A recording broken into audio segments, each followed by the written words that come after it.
ساکنان ناحیه جیهون نوروز بین‌المللی را امسال با شکوه شهامت خاصه، فضای دانه و با اشتراک وسیع مهمانان جشن گرفتند. از صبح بر وقت بزمگاه نوروزی و مکان گرد همایی مردم تبدیل یافته، فضا را شادی و سرور، موسیقی و ترانه‌های ملی و مردمی طنین انداز می‌کردند.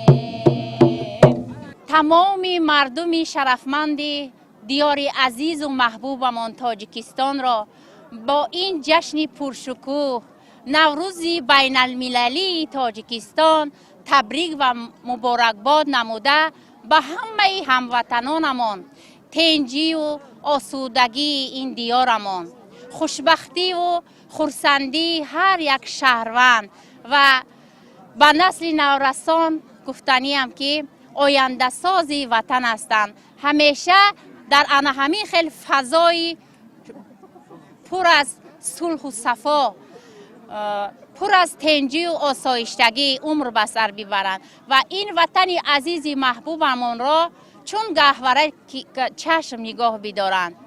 نوروزتان مبارک باد همدیاران عزیز. با مناسبت فرارسی عید ملی تاجیکان جشن نوروز همه شما را از صمیم قلب تبریک و تهنیت می‌نمایم و برای شما صحتی و سلامتی، آسمان صاف و بی‌غبار، تن درست، تن صحت و عمر دراز بی‌غم را تمنا دارم.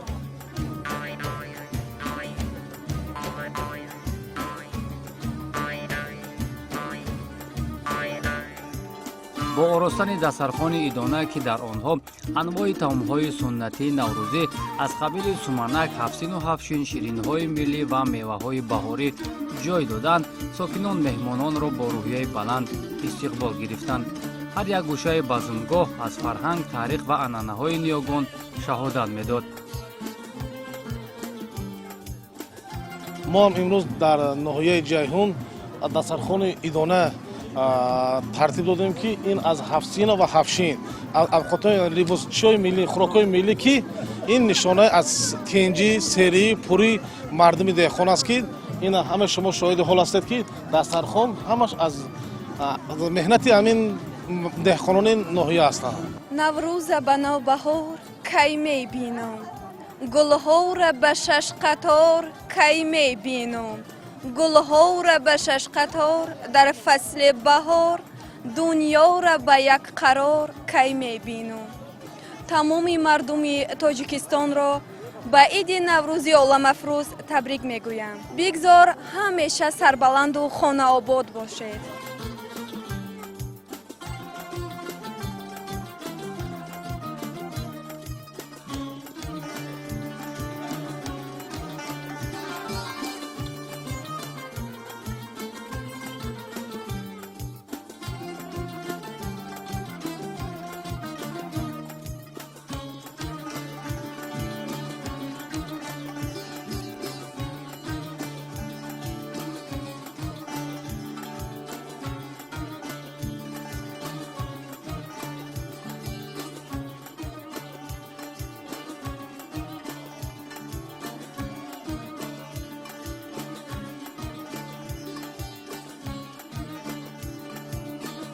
همزمان راهپیمایی کاروان نوروزی با اشتراک جوانان و هنرمندان و نمایندگان کسب و کار گوناگون برگزار گردیده، سیمای بهار، مهنت دوستی و همبستگی مردم را تجسم میکرد. در این راهپیمایی عروبه‌های آرا یافته، صحنه‌های رمزی و سرودهای ایدانه به نمایش گذاشته شده بود.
наврӯз ин ҷашни умуми ҷаҳонӣ ва ҷашни умуми халқӣ аст. наврӯз ин зиндашавии табиат, баршавии шабу рӯз буда мардумро ба сарҷамъӣ, ба ваҳдат, ба якдигарфаҳмӣ, меҳру маҳаббат, оғози кишту кори баҳорӣ ҳидоят мекунад. дар ҳар як минтақа наврӯз ки аз қадим омада расидааст, минтақаҳои кӯҳистонда як ҷои нозукии худро дорад, дар минтақаҳои поёни бо нозукӣ худ дорад. мисол дар минтақаҳои мо наврӯзро ба ҳамон ҳафсину ҳафшину ба ҳамон хӯрокҳои миллии имрӯзаво бо хӯрокҳое ки бо нав пайдо шудаган ҷашн мегиранд ва мардуми мо кӯшиш мекунанд ки дар рӯзи наврӯзӣ хонаву дари худро покиза карда, тоза карда, ободу зебо карда, инчунин дар иштирок дар чорабинои наврӯзӣ мехоҳанд ки як чизи беҳтарине ки дар зиндагии мо ҳаст онро ба мардум пешниҳод намоянд. дар охир ба ҳамаи мардуми тоҷикистон наврӯзи байналмилалиро муборак мегӯям. бигзор ки ҳамавақт ҳанами хел наврӯз бошад, тинҷиву амонӣ бошад ва ватани мо гулгушукувон шавад.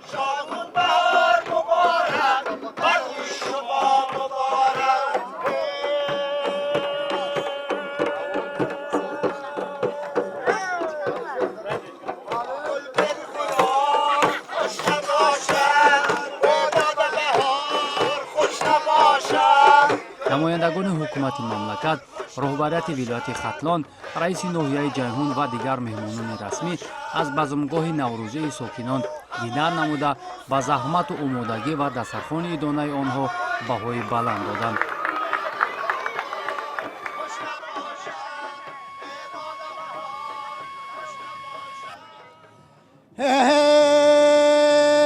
بیا بر خانه نوروز حالمه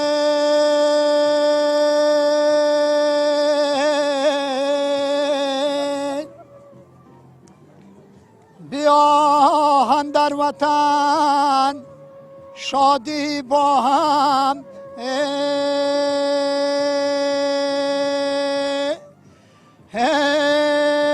با ما بخت و سعادت را عطا کنه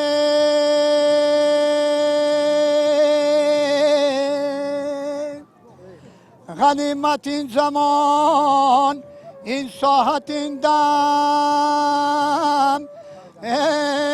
غنیمت این زمان این ساحت این دم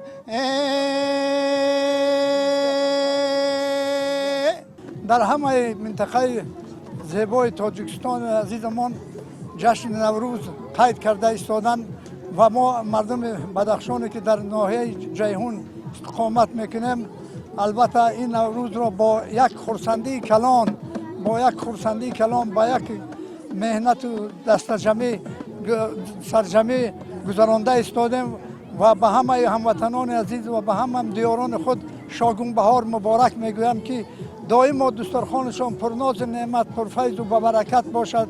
نوروز این ساله خیلی که جناب عالی خیر کرد که ما هم دویی داریم، هم نوروز جشن نوروزی هم 35 سالگی من از استقلال تاجیکستان را جشن گرفته ایستادیم و این دو عید بزرگ را به هموطنان مبارک میگویم و دائم صحت سلامت و خرسند و دائم دسترخوانشان پرناز نعمت باشد. باز یک بار دیگر میگویم که شاگون بهار مبارک. ضمن سخنرانی حاضرین از مهمیت جشن نوروز یادآور شده این عید باستانی را نه تنها رمز احیای طبیعت بلکه تجسمگر وحدت، خودشناسی ملی و پیوند نسل‌ها نامیدند و از تشبس‌های سازنده پیشوای معظم ملت محترم امام علی رحمان در سمت جهانی‌شوی نوروز اجدادی حاضرین سخن گفتند و مردم ناحیه جیهون را با این جشن اجدادی تبریک کردند.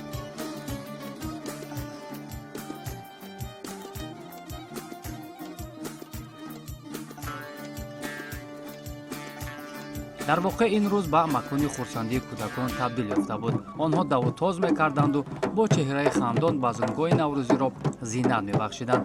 خنده صاف و بی‌آلایش کودکان فضای ایدانه را باز هم درخشان‌تر نمود.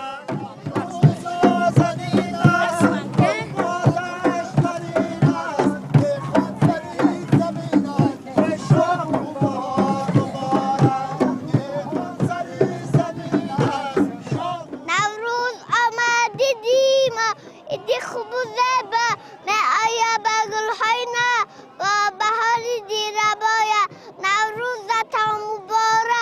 نفسی داشته نوروز مبارک باش چهره بادون رفروز مبارک باش همه جا خورمی داشته جوانی بینم جسمی فرخونده و فیروز مبارک باش. ای دوست بیا باز به نوروز رسیدیم نو قصه بپرداز به نوروز رسیدیم در پرده گل باد نوا کرده پریشان ای مرغ خوش آواز به نوروز رسیدیم ای باغ گل افشان بغلی باز مبارک ما هم به دلی باز به نوروز رسیدیم. امروز همه کودکان خوشحال هستند تا جشن نوروز را جشن گرفته ایستادند. نوروز را جشن گرفته ایستادند. در تن لباس‌های ایدانه پوشیده به باغ‌ها سیر کرده ایستادند. با دوگانه‌ها سرود خوانده ایستاده در سومنک پخته ایستادند. نوروز به همه‌تان مبارک باشد. نوروز دیار آمد پیغامی بهار آمد در موسم کار آمد نوروز مبارک باد نوروز نوروز نوروز مبارک باد. من نیاز محمد و قیمتگون از دهه قمسنگیر همه شمایان را با فرارسی عید نوروز تبریک و تهنیت میگویم. من آرزومندم که همه شما صحت و سلامت باشید و در لبانتان همیشه خنده باشد. من میخواهم که هیچ وقت سرخم نباشید و میخواهم همیشه سربلند باشید.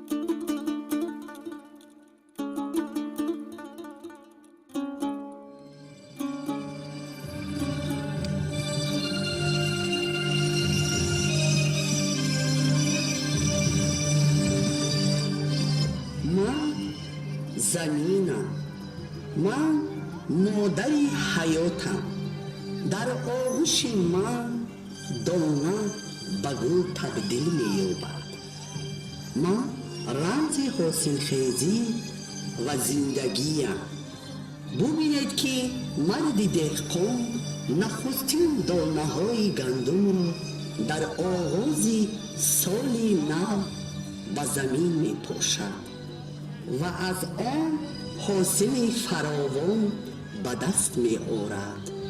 منم که دسترخوان مردم پر از ناز و نعمت است. پاک نگاه داشتن خاک و زمین نشانه فرهنگ و مسئولیت انسان است.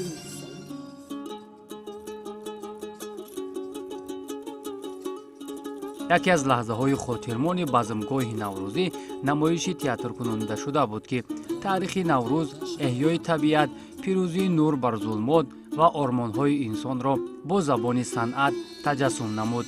هنرمندان با لباس های ملی، صحنه های رمزی و بازی های تاثیر بخش تماشابینان را به دنیای افسانه ها و سنت های کهن وادار می ساختند.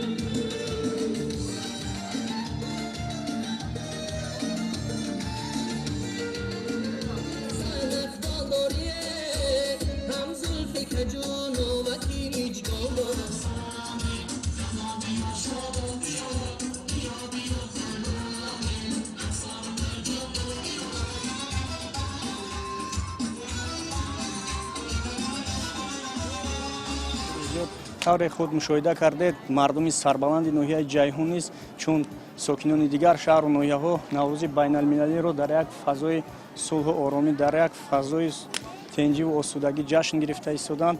این عید аҷдодии мост ва мо бояд шукргузор бошем ки пеш аз ҳама шукронаи пешвои муаззами миллат кунем, шукронаи ана ҳамин тинҷиву осудагӣ кунем ки мардуми кишвар дар як фазои орому осуда ҳама ҷашнҳои худро иду ҷашнҳои худро аниқтараш истиқбол мегиранд. ва ман чӣ гуфтанӣ ҳастам, шукри кӯҳсори баландам мекунам, шукри ёри дилписандам мекунам, шукри халқу пешвои халқи худ, шукри бахти ҳамчун қандам мекунем. ва таври худ мушоҳида кардед, имрӯз аз хурду бузурги ноҳия сар карда як либосҳои миллиро ба бар намуда дар як фазои тинҷу осудагӣ сайру сайёҳат доранд ва бо хурсандию хушҳолӣ ин ҷашни байналмилалиро истиқбол намуда истоданд. ин аз он шаҳодат медиҳад ки тинҷию осудагӣ аст ва бигзор ҷумҳурии мо ҳамқед сулҳу субот пойдор бошад. сайри чаману доман ба наврӯз хуш аст. дар фасли баҳор иди наврӯз хуш аст. ин лаҳза агар даме насиб ки бошад, бо дӯстони пурҳунар раси наврӯз хуш аст. имрӯз мардуми ноҳияи ҷайҳун аз саҳар бо овози дафу чанг бархеста ин рӯзро бо тантана пешвоз гирифта истодаанд. ман ҳамаи шуморо бо фароросии идатон табрик гуфта ба шумо тамоми хушиҳои зиндагиро таманно дорам. мехоҳам ки сарбаланд бошед, хушбахт бошед, табассум аз лабонатон дур нашавад.